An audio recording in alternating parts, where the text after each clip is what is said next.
Good morning, ma'am and sir. Ito naman po ay isang video instruction para po sa ating change of grade level. So, ang ating change of grade level ay gagawin po lamang ng ating school admin account o yung tinatawag nating ICT account at hindi po pwede po dito ang ating school personnel o yung tinatawag naman nating advisor account na i-approve naman po ng school head account or ng ating DepEd Central Office. So una po sasign in po ako using my admin account or school admin account. Then pupunta po ako sa list of classes, halimbawa sa grade 1. Pupunta po ako halimbawa para kay Kagunot Jose Gabriel Espiritu.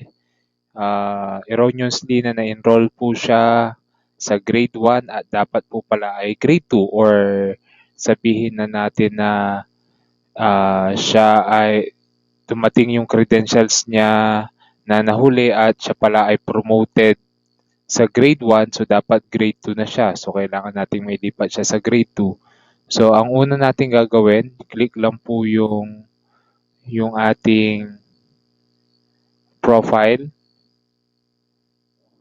Tapos doon po sa 3 dots na icon, click po yon tapos correction of grade level. Then, yung reason, sabihin na natin na late submission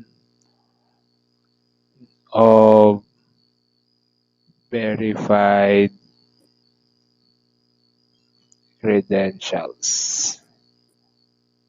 So, new grade level. So, ilalagay natin siya sa grade 2. Then, section.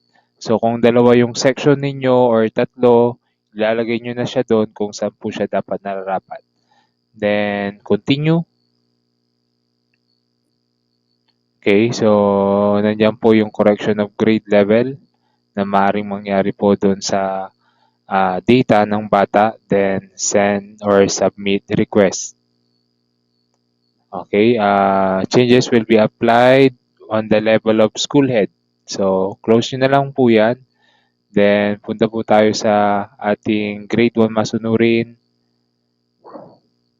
After that, okay, kailangan na lang po nating hintayin yung ating data corrections na approval po ng manggagaling sa ating school head.